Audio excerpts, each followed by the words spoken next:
Character. Um, let's talk about leadership to begin with. I know, there's a lot of questions. We'll get to the questions, but a lot of them touched on a goalie's role in being a leader.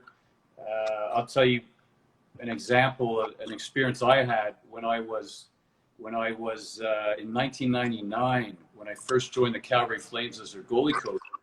Glenn Hall, one of the greatest all-time goalies ever, Hockey Hall of Famer, said to me, he took me out to dinner, and we didn't talk about technique or anything. His main message was, he wanted to talk about leadership and how goalies can lead. And he basically said to me, he looked right at me, he said, John, a goalie can lead from behind. Normally leaders, you picture them out front, rah, rah. But his whole message was, you're back, you're behind, you're not leading the charge, but you have an important leadership role to play. And no one knows that better than him. He set an all-time record, 504 straight games. He didn't miss a game, even though he didn't wear a mask for most of it. Just that intensity to bring it every day, day in, day out, to set the pace for his team, to be reliable to his teammates. That's true leadership. I don't know if you have any comments on how a goalie can lead or what your perspective is on your role as a leader. Sure, yeah. Well, I know definitely a goalie has a lot of influence when it comes to leadership, but it's definitely, I would say, different than any other position. A lot of it is because, like you said, we're kind of the last line of defense, and a goalie's never the captain of the team or whatever it may be. But for me personally, I try to think of it as, I'm not the most vocal guy. That's just not my personality. I'm not the most rah banging on your chest type of guy. That's just not me. So I can't fake it. But you can have so much influence, I think, on the attitude of your team and the mood of your team. And that's what I try to focus on, is leading by example. Always keeping your wits about you, never, getting over emotional. I think that's huge. I think if guys look back and they see a guy in the net who's, a rock mentally, emotionally, and is just focused and just 100% focused on the task at hand, I think that can have a lot of influence up and down the lineup, and guys feel comfortable when they look back and see that, that rock. So that's what I try to do. Obviously it's not easy. It's easier said than done. But I think that's one way that you can have, a huge influence on your team. Like I said, I'm not going to be the kind of guy who's yelling and screaming and like I said, beating my chest or whatever it may be. But there's so many ways that as a goalie you can influence the mood of your team and really keep, for me it comes back to that steadiness and that stability, that when guys look back and they see a rock in there, mentally, emotionally, that gives them the ability to kind of relax a little bit and just go play their game. Absolutely, 100%. And I want to talk more about emotions, controlling emotions, focus in a bit. But how about when you're on the bench? How about if you're a backup goalie? Because we get a lot of questions on being a backup and how you approach that. Nobody wants to sit on the bench.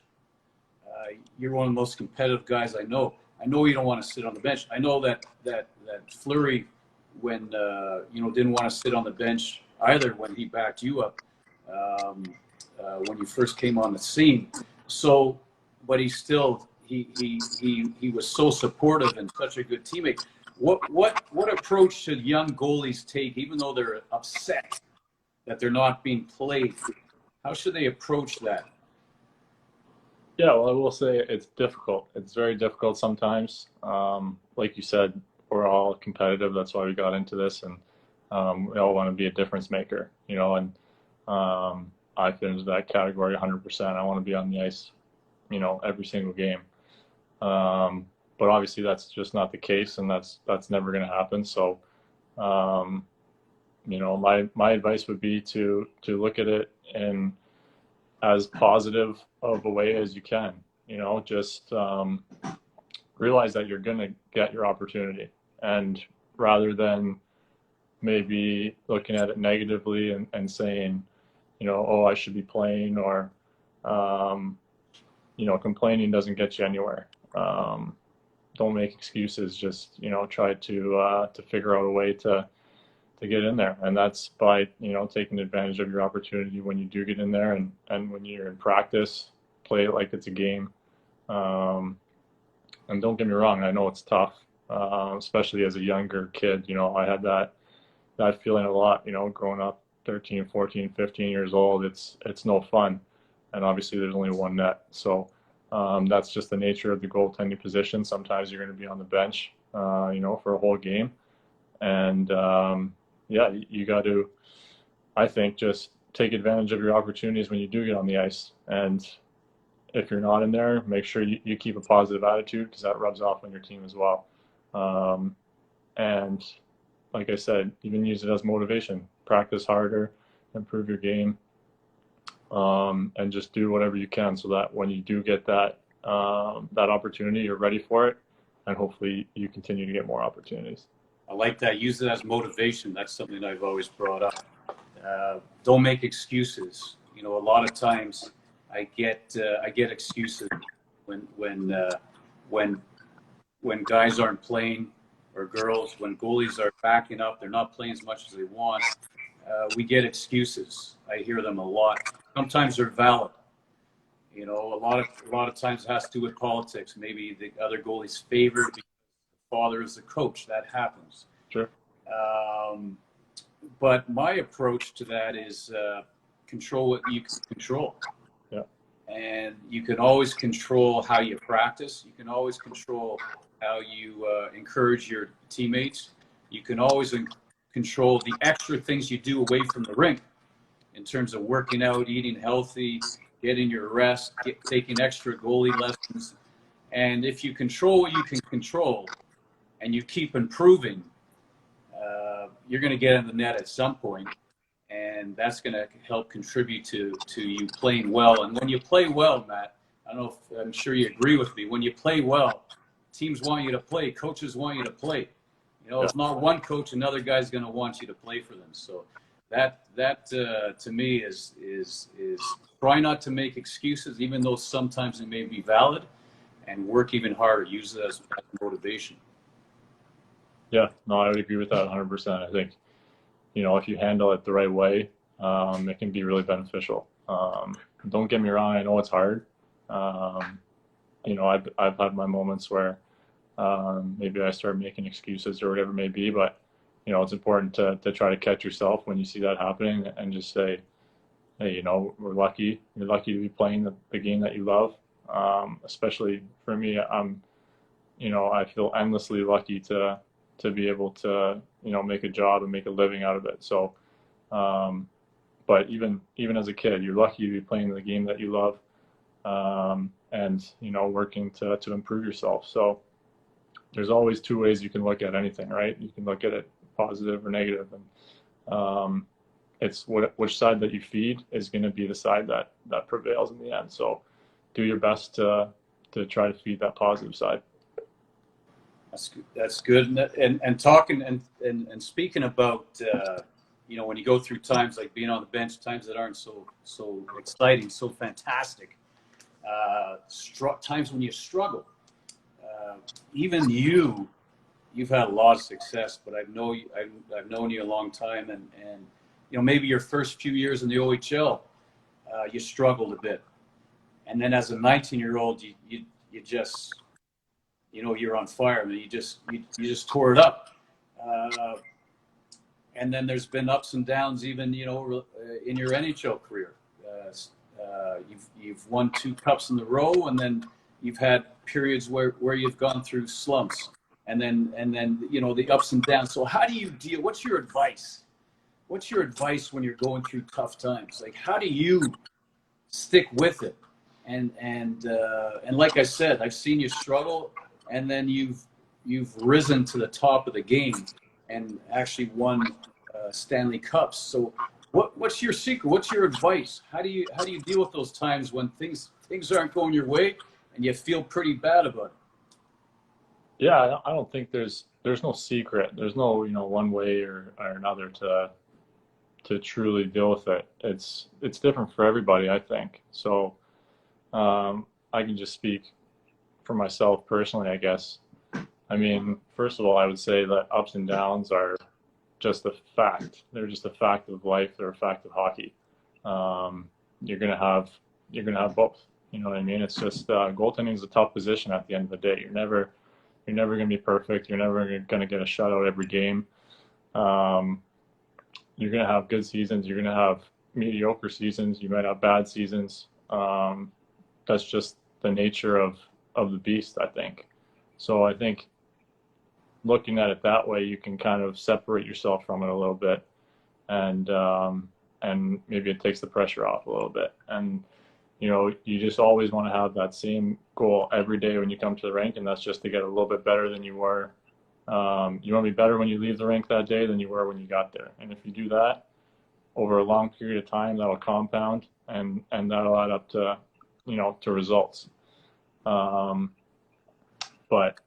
it's I think it's important to try to look at things one day at a time, and that's it's difficult. Again, it's really tough, but that's the way I try to approach every single day. Is I tell myself, listen, you're nothing when you get to the rink, and you're nothing when you leave the rink. It's what you do in between that really is going to make you something. And like I said, if you do that every single day, it starts to add up. It starts to compound, and you're going to still have bad games, bad stretches, whatever it may be. But at the end of the day, it's a learning experience, I think. And going through struggles and down times is just a part of life.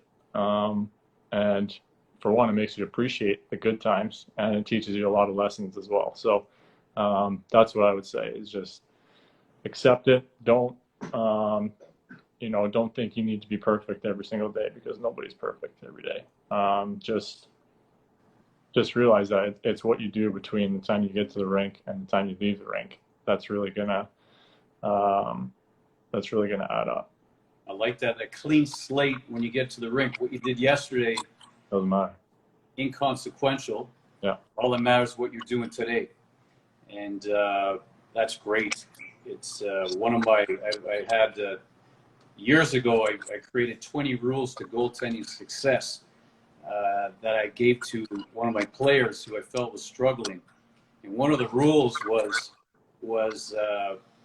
when you get to the rink, park life outside the rink, park it, whatever's happening to you, it's not important when you're at the rink. And when you leave the rink, resume what's going on. I think that's another good mindset to have, because there's so much going on outside of hockey. And when you get to the rink, it's just you want to be dialed in. For sure. And I would say also, once you get to, the pro level, or the even the OHL level, where it becomes a little bit more serious, it's important to do the opposite as well, to leave what happened at the rink and get away from it too, right?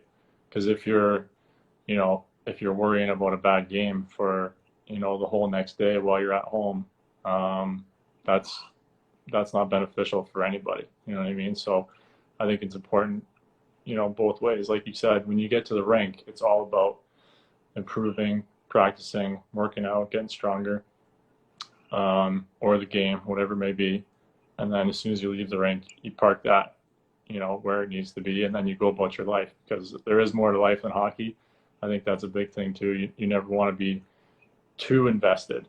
You obviously you want to be invested, but you never want to be too invested to a point where you kind of overwork yourself, you overthink, stuff like that. So there's that happy medium that you got to find. That's good. That's good perspective. I got a question from one of my students in Czech Republic, David. Cool. David wanted to know what you felt your, sort of your journey and how everything progressed throughout your hockey career, but more importantly, what do you think was the turning point for you in terms of, when everything clicked to help you be who you are today, as successful as you are today? Is there any specific turning point? Maybe you could bring us along in your journey since you were a kid, and if there's anything special that stands out. Sure. I think, if I'd pick one exact moment, I don't know if I could do that, but there's definitely moments along the way that you remember. And, looking back, I think it's hard to really know how good you are, or how much of a chance that you have at maybe making it in the NHL, or making it as a pro, when you're super young, you know what I mean? And I come from Thunder Bay, so I had some great role models to look up to, with the Stahl brothers and Patrick Sharp and all these guys. So I knew guys that have come from my town and that had played for the same team that I played for growing up, that were able to make it. And those guys, played a huge part in allowing you to believe that it is possible. Because when you come from a small town, a lot of times maybe that's, you feel like you're at a disadvantage compared to the kids playing for, my age. It was like the Marlies, the Nationals, the Don Mills Flyers, and all these teams like in the GTA that you just think they have such an advantage on you. You know what I mean? Because you come from a small little town, a little organization. Like I said, I was lucky enough to have a lot of good role models. I started working with you. I started at your camp when I was probably 11 years old, I want to say, 10 or 11 years old, which was a huge turning point for me. And, the one that comes to mind is my second year in the OHL. We started off the year, we'd missed the playoffs the year before. We were kind of a bottom feeder type of team. And it was my second year. I was 17, and I started off the year kind of like 1A, 1B type of scenario. And I started playing really well, started getting more starts, and we went on this run, and we ended up in first place after like the 20 game mark or whatever it was. And our team saw that and said, hey, like, we got a good team this year. Maybe we can make a run for it. So we traded for an older, more experienced goalie, who was a really high draft pick in the NHL. And, I was kind of relegated back to the bench for that entire season.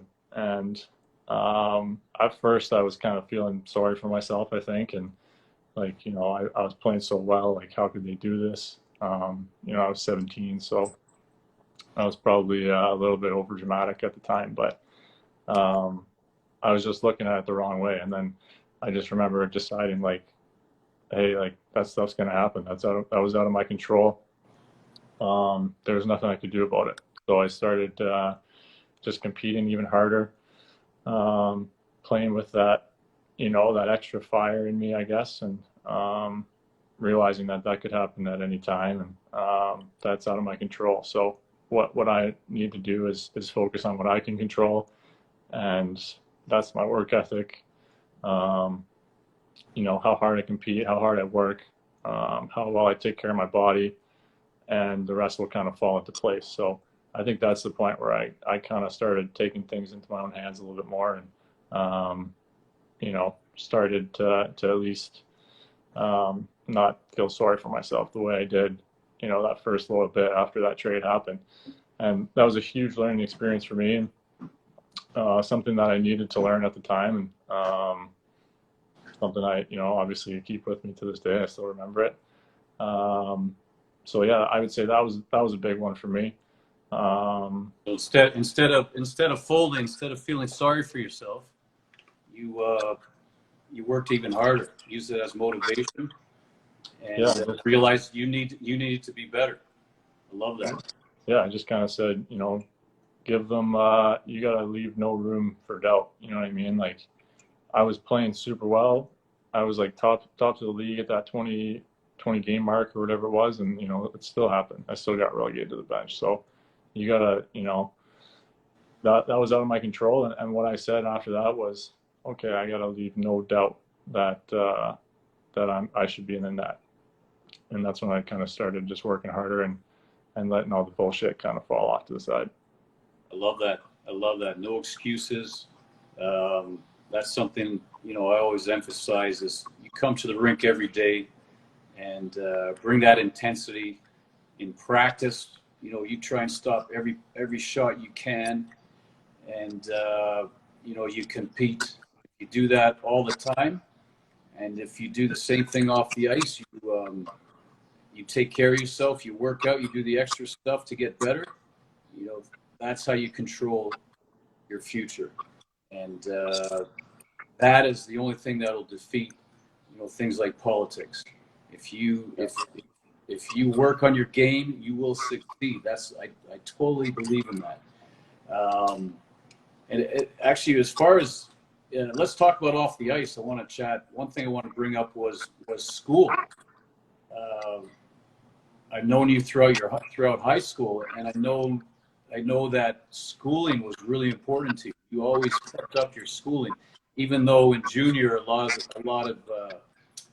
of your teammates weren't as enamored with school or didn't keep up as much or didn't emphasize it as much, and you could have easily followed them and not done as well as you did. Why was it important for you to do well in school when you're a hockey player? Well, I think, you know, first of all, there's so many things that could happen that could, you know, stop you from making it to the NHL or making it as a pro. You know, the odds are really stacked against you in a lot of ways. So that was kind of preached to me by my parents a little bit, that, hey, you really never know. You could be good enough, but maybe you get hurt, you know, whatever the case may be. So that there's always education is a never-ending pursuit, and you can always benefit from learning more, knowing more, and school is obviously where it starts, but it never stops. Whereas hockey, eventually you got to stop playing hockey. You know what I mean? Eventually you get to a point where hockey is not going to be, you can't play hockey for a living anymore. But whereas education, knowing other areas of life, I guess, and like I said, so much could happen that could stop you from getting to the NHL. And I think that's kind of the reason why I took school pretty seriously. And another reason was, you know, for me, I'm a thinker. I think a lot, and I think one of my advantages on the ice is I would say how I'm able to process the game and how my brain works, and learning new things at school really honestly kept my brain sharp.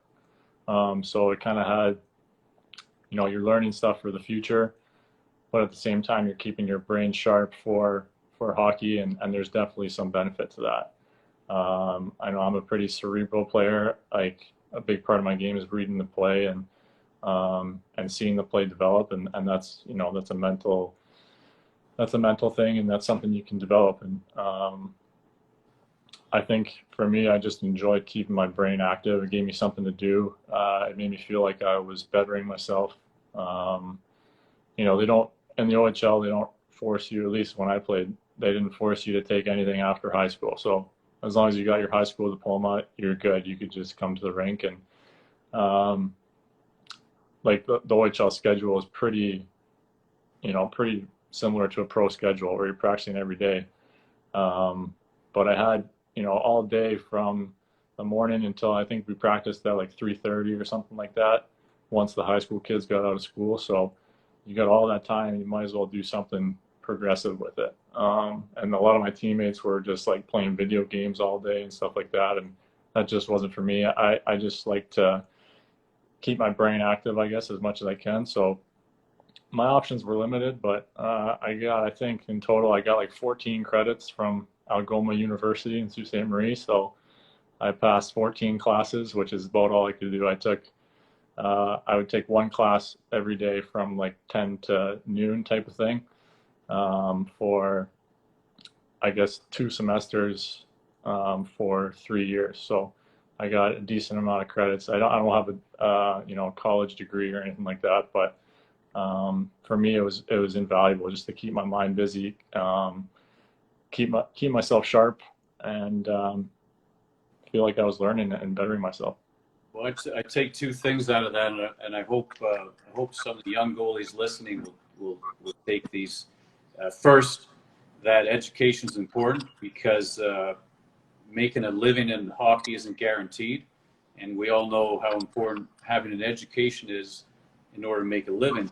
And the second thing is what I always say, how you do anything is how you do everything. So if one of your responsibilities is being a good student, then you should take that to heart and do well, and take it seriously.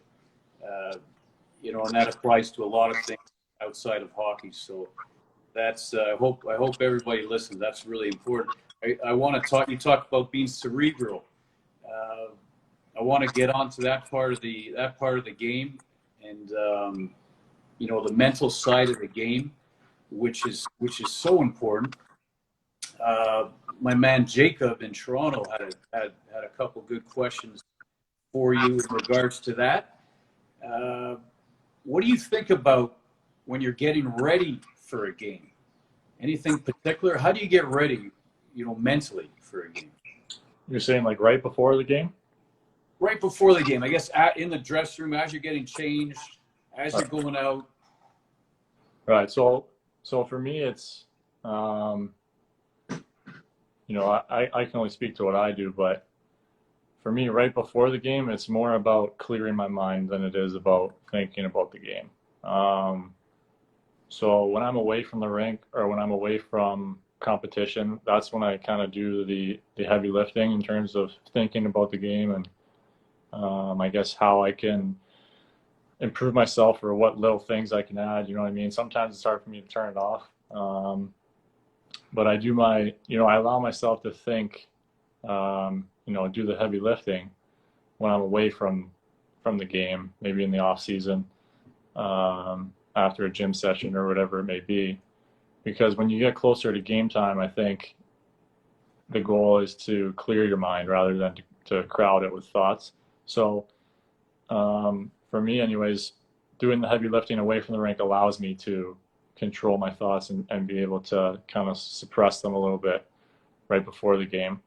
And I like to think in terms of what I do away from the rink in the off season, whatever it may be, in terms of thinking about the game, kind of goes into the back, the subconscious part of your brain, I guess.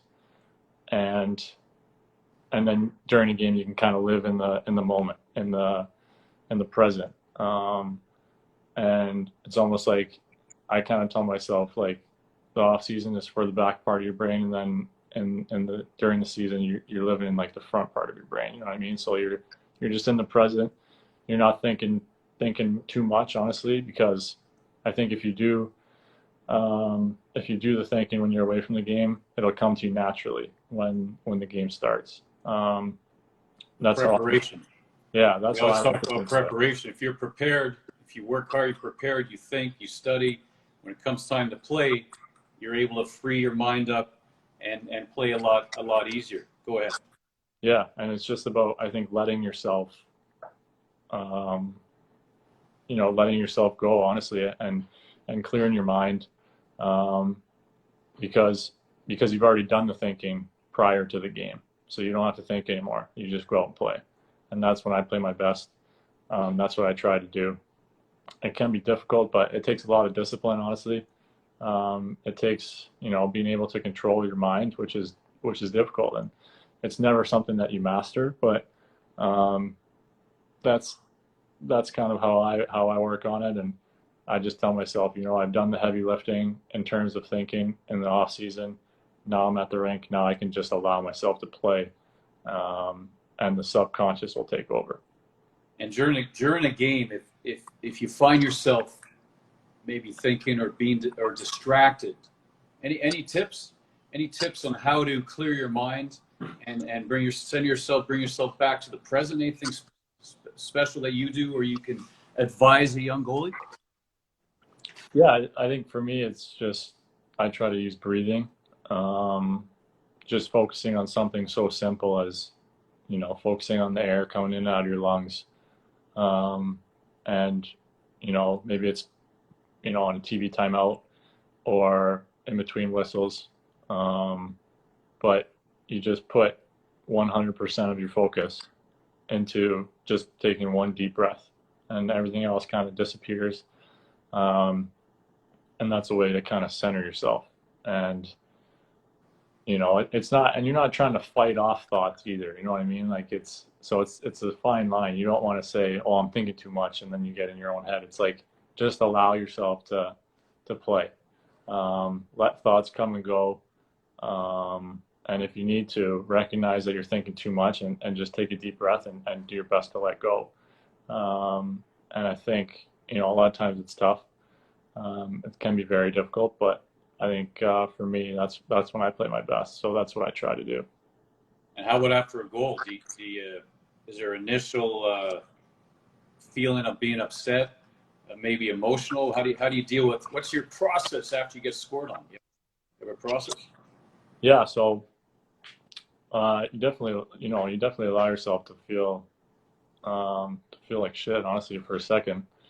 But I think it's important to quickly think about what you could have done better.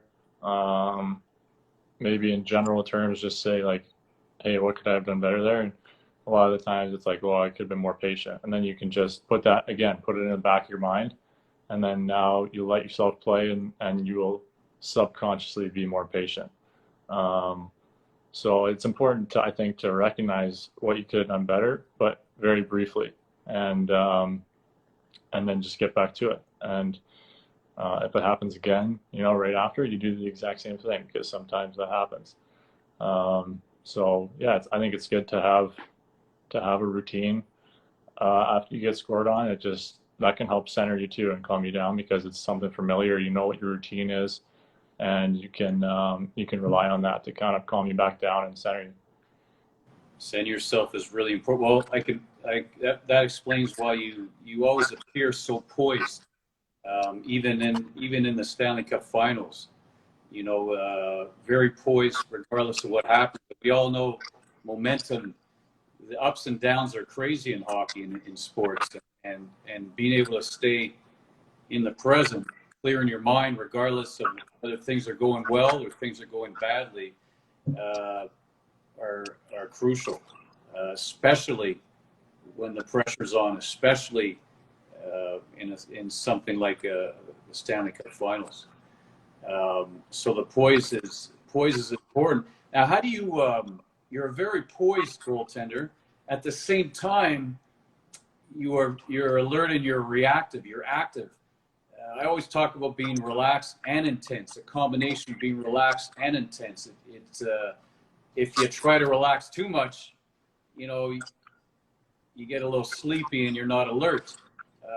If you're too alert and too intense, it can really hurt your patience and your poise. So, what's your perspective on finding that fine line?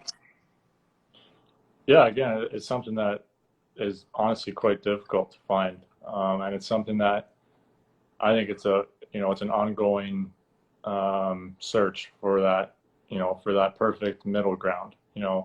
Some days maybe you're a little bit too intense, and maybe you're a little bit angry about something, and you get too intense, and then that drains your energy really fast.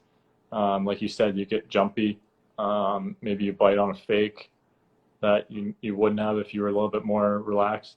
But then the opposite can be the thing as well, where you're not active enough, you're not moving enough, and obviously if you're sleepy, you're just going to get caught. You're going to be late on plays. You're not going to see a certain cue that maybe you should be seeing.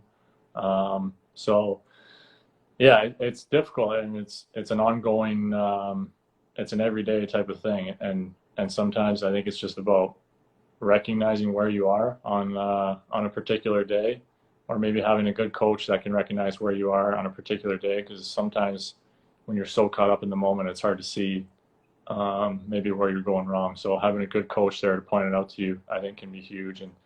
And and just saying like, hey, take it down a notch, or step it up a notch. You know what I mean?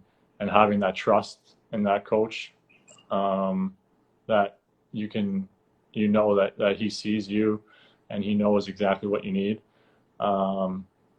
I think that's huge too. So I would say it's a never ending, you know, competition, I guess, or a never ending battle for trying to find that perfect middle ground. Well said. Well said. It's self-exploration. It takes a lot of work. Takes a heck of a lot of work, on the ice and off the ice, and not just goalie specific work, but I think it's important as well to do other sports. How do you feel about that? Just improving overall athleticism. Yeah, for sure. I was always, when I was younger, I would play everything. Even now in the off season, I think, I play a lot of golf. Golf is great, I think, for mental strength, honestly, because it's such a frustrating game sometimes. And you could be the best athlete in the world and still be a terrible golfer. So golf, I think, is good for the mental abilities too, which can really benefit you. And then I love playing tennis in the summertime, anytime I can, for lateral movement, hand-eye coordination. Basketball is a great one just for leg strength. Same thing, just coordination, handling the ball. You can never be too good of an athlete. So if you can play other sports and you can have that control over your body, that's only going to help you in goaltending, because I would say goaltending is the one position in all the sports where you need the most control over your body. Just with how millimeters can make a difference. So I think I would advise anyone, young kids, to play as many sports as possible, because it'll only help you once you get on the ice. And as far as being an athlete, you worked out by yourself a lot over the last couple of months. You had to. Are there any specific areas of focus for a young goalie who might not have access to gym equipment? Any specific areas that you would focus on, whether it's core, your flexibility?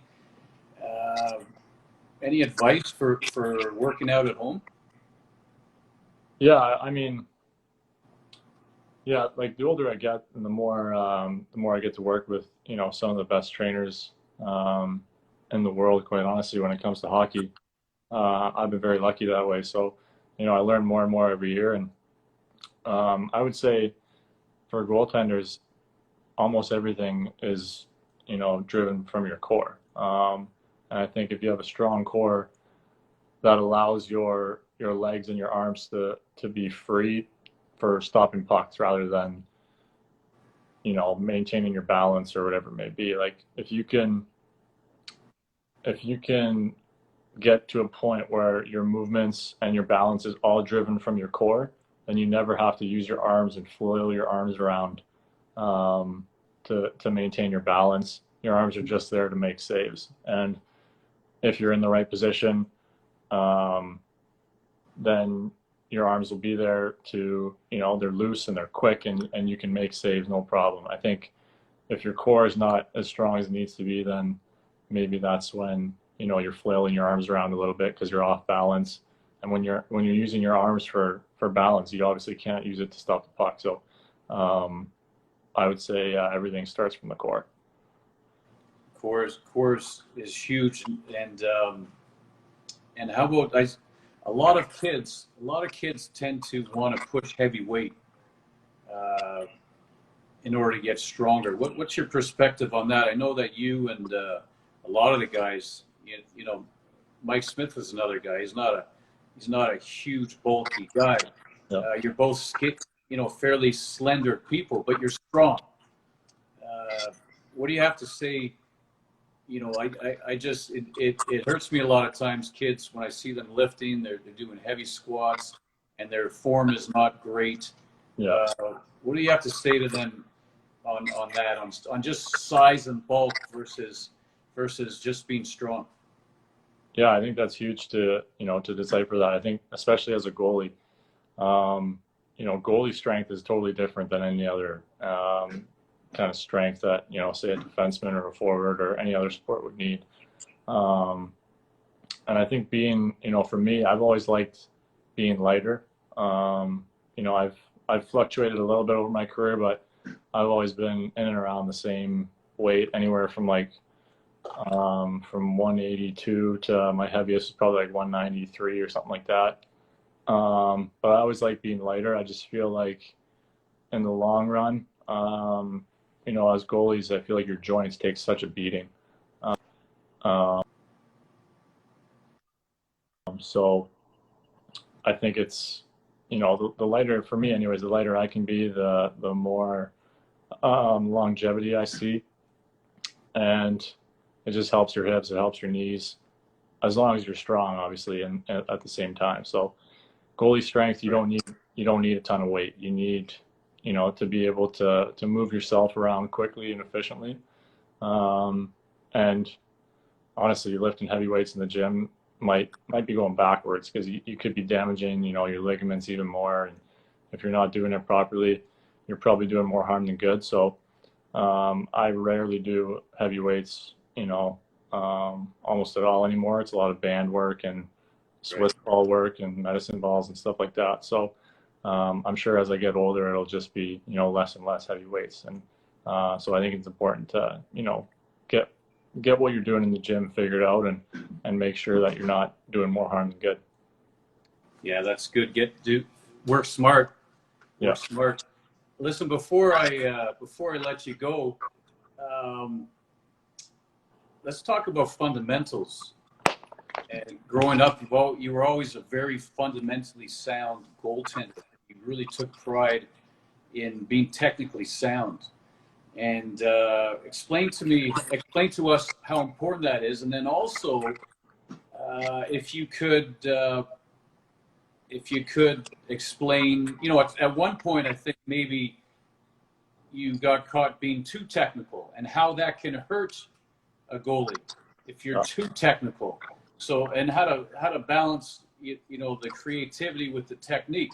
Maybe you can give us your perspective on that before we let you go.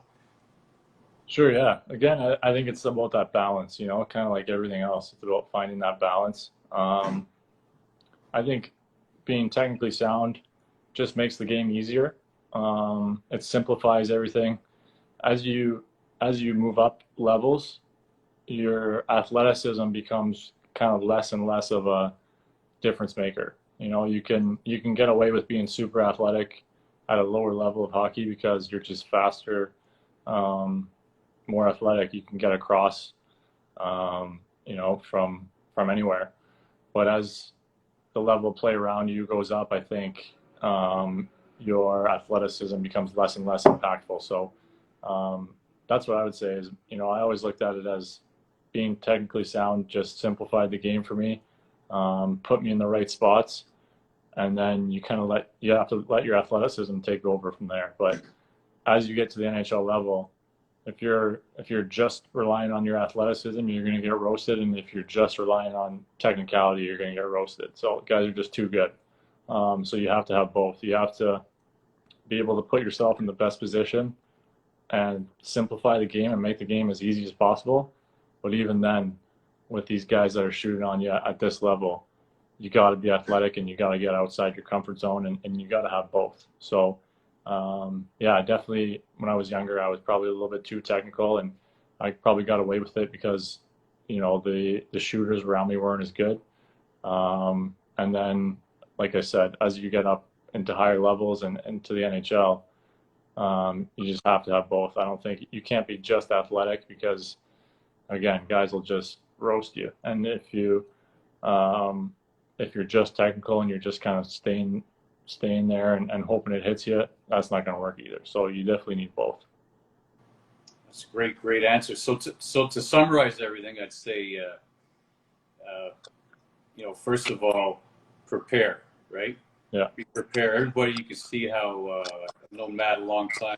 Prepared. You know, whatever you can to get better is important to do. I know that's something you've taken to heart.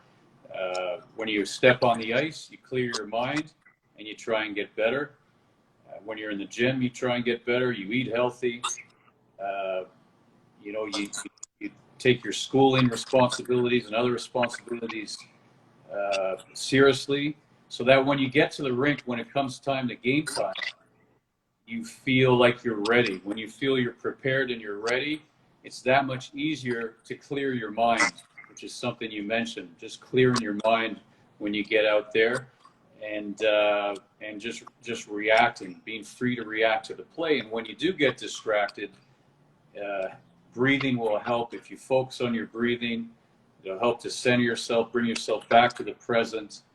Uh, so that's another technique as well that you can use. And then after you're done with the game, win or lose, you celebrate or you're a little bit upset, and then you leave it at the rink and rinse and repeat. I think that's a good summary. Anything else to add? I think you nailed it. I think you covered, that's the spark notes, I guess, of what we went over today. So, yeah, if you can follow that, you're going to be in good shape. But realize that it's a lot easier said than done, and some days it might be harder than others too. Just stick with it, man. That's all you can do. Stick with it. Keep battling. Keep working. That's great advice. Well, Matt, thanks a lot. There's been notice here, like we're both rookies. It's our first time doing this, but I've noticed. I don't understand how all the gadgets work, but I noticed there's people someone from New Zealand tuned in. There's people from all over the world, and so many people. All I see is Matt, I love you. I've seen one John Elkin, I love you, but that's okay. So you have a lot of fans, and it's well deserved. It's your success is not by chance, and you're a great role model for others who are trying to be successful. So thanks for joining us today, and that's it. We took a good solid hour here, and I'll let you get back to your dogs and your lovely wife, and I'm gonna get back and do a little video here. All right. All right, my man. Thanks for having me. Everybody, thanks for tuning in. All right, guys. Figure out how to log off here now. All right, buddy. We'll see you. See you later. Okay. Let me